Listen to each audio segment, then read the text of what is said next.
Olá, meus amigos, estamos de volta com a leitura do livro Evolução em Dois Mundos, uma psicografia de Chico Xavier, Valdo Vieira e um livro escrito pelo espírito de André Luiz. Hoje a gente vai refletir sobre a seguinte questão. A ecografia, foi prevista pelo espiritismo?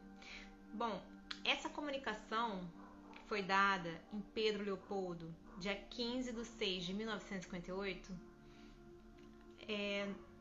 coloca sérias questões na nossa mente. Eu queria dividir com vocês hoje. E é o capítulo 36 do livro, desse livro, e fala sobre determinação do sexo. E aí foi feita a pergunta para o espírito de André Luiz, dizendo o seguinte: como devemos encarar a possibilidade da ciência humana patrocinar a determinação do sexo no início da gestação? Não é? Então, como é que a gente pode encarar isso de uma visão espírita da coisa? Ok? Então, lembrando que os espíritos, eles não estão predispostos a nos falar sobre o que vai acontecer no futuro, assim, colocando mérito para eles, né? O mérito fica todo para os cientistas.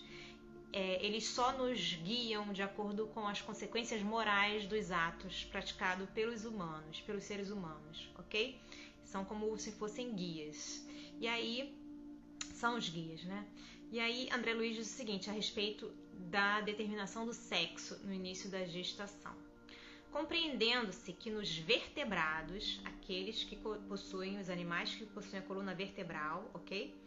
Nos vertebrados, o desenho gonadal, o desenho das glândulas sexuais, se reveste de potencialidades bissexuais no começo da formação, é claramente possível a intervenção da ciência terrestre na determinação do sexo. Na primeira fase da vida embrionária, ele diz aí, na primeira fase, contudo, importa considerar que semelhante ingerência ou intromissão na esfera dos destinos humanos, ou seja, do que o ser humano quer para si, traria consequências imprevisíveis. A organização moral entre as criaturas, porque essa atuação indébita ou injusta se verificaria apenas no campo morfológico, impondo talvez inversões desnecessárias e imprimindo graves complicações ao foro íntimo de quantos fossem submetidos a tais processos de experimentação, positivamente contrários à inteligência que reflete a sabedoria de Deus.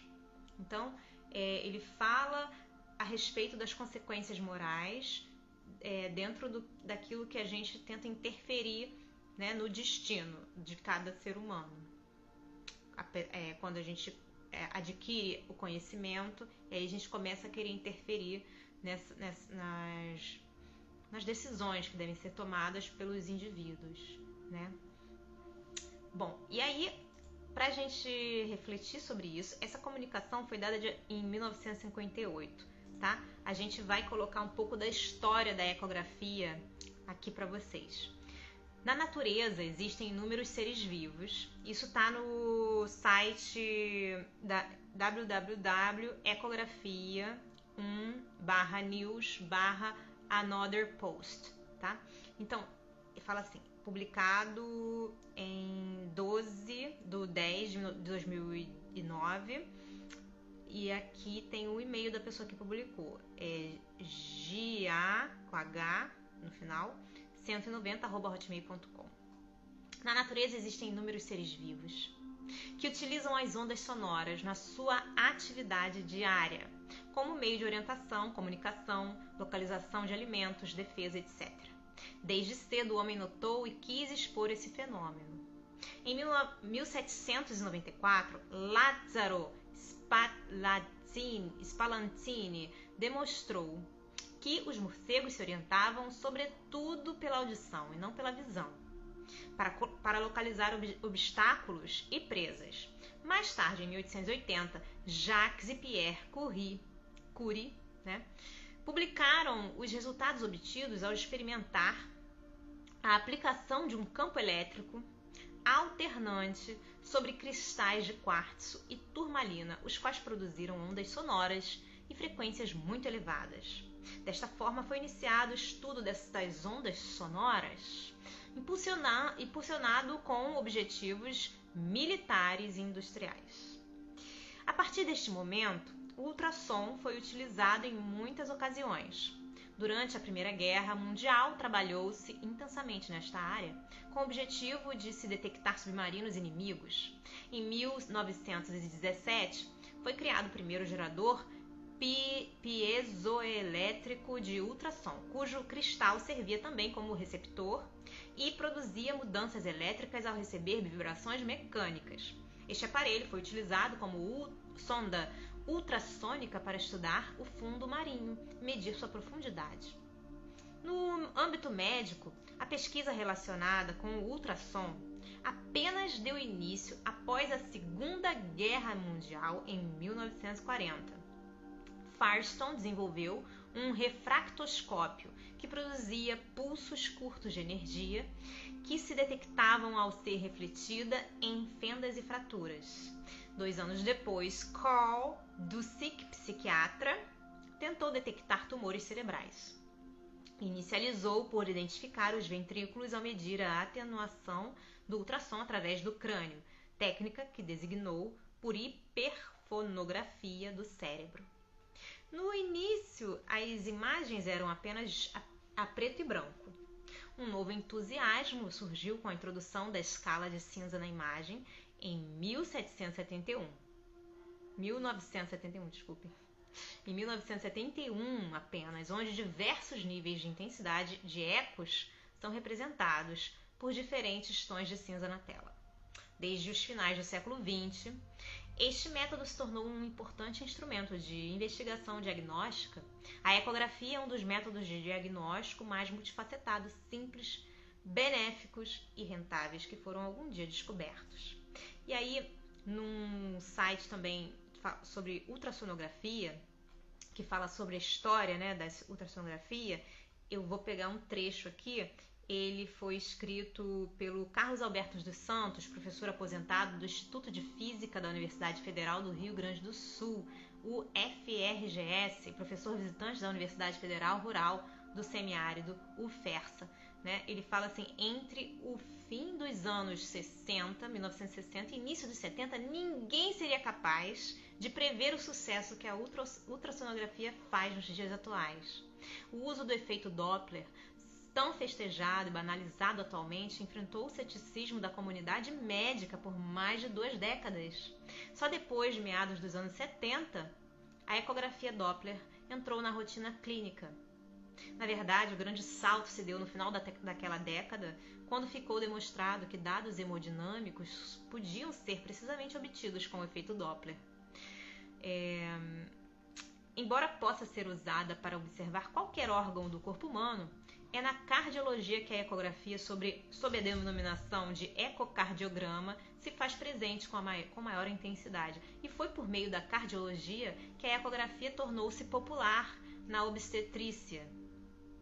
Com o objetivo de monitorar a pulsação fetal, os médicos desenvolveram o que genericamente denomina-se ecografia fetal ou ultrassonografia fetal, em meados dos anos 1960. O uso rotineiro da técnica na clínica médica teve início nos anos 1980, e hoje em dia é impensável o acompanhamento de uma gestação sem uso sistemático da ecografia. O estrondoso sucesso da técnica deve ser creditado às inovações tecnológicas na captação e no tratamento de imagens, uma arte que passa pela fabricação de incríveis transdutores para emissão e captação de ultrassom, pela matemática envolvida na transformação de sinais elétricos em imagens tridimensionais e pela eletrônica associada. Graças à criatividade de engenheiros, físicos e matemáticos, os médicos contemporâneos têm à sua disposição um recurso não invasivo capaz de acompanhar visualmente a dinâmica do corpo humano em tempo real. E mais umazinha do site www.clinicatucunduva.com.br, né? Quem foi o inventor da ecografia? E aqui, nesse site, não tem escrito aqui quem escreveu esse texto. Mas tem o seguinte: apesar de bastante comum e amplamente utilizada hoje, a ultrassonografia pode ser considerada recente no campo da medicina, com seu uso iniciado na década de 50. Tudo começou com a invenção do sonar, que já estava sendo desenvolvido durante a Primeira Guerra Mundial, quando se lança um sinal sonoro ao se chocar com um obstáculo e repercute na forma de eco. Então, mede o tempo entre a emissão e o retorno, uma vez que a velocidade do som é de 340 metros por segundo no ar. Pode calcular a distância que separa o emissor sonoro do obstáculo. O físico francês Paul Langevin foi o primeiro a colocar em prática esses conhecimentos, usando as ondas de vibração ultrassônica. São ondas de frequência maior que 20.000 Hz e, consequentemente, muito mais curtas que as ondas sonoras comuns, ou seja, aquelas que o ouvido humano é capaz de perceber. Langevin constatou que quanto menores os comprimentos das ondas, mais facilmente elas são refletidas. Na medicina, com o auxílio de um computador, o sistema transmite ondas de ultrassom em todas as direções e detecta o sinal refletido nos diversos tipos de tecidos e ossos. Dessa forma, é possível visualizar as estruturas do corpo internamente e descobrir se está tudo bem com a saúde, inclusive do feto, se a mulher estiver grávida. Bom, gente, é fantástico isso, né? Ficamos por aqui. Lembrando, sempre existe muita responsabilidade dentro do conhecimento que a gente adquire e responsabilidade sobre a vida das pessoas que estão sendo manipuladas, né? Estão sendo estudadas. E é por isso que a gente tem tanta crise hoje em dia a respeito do sexo, dessa coisa do gênero, né? Que as pessoas querem impor umas às outras qual é o comportamento que elas devem seguir de acordo com o sexo. Isso está claro no texto do André Luiz. A gente liga mais para a parte morfológica que para a parte espiritual de cada um, né? E assim a nossa mesmo. Bom, ficamos por aqui por hoje. Um beijo grande a todos. Deus abençoe e até a próxima. Tchau, tchau.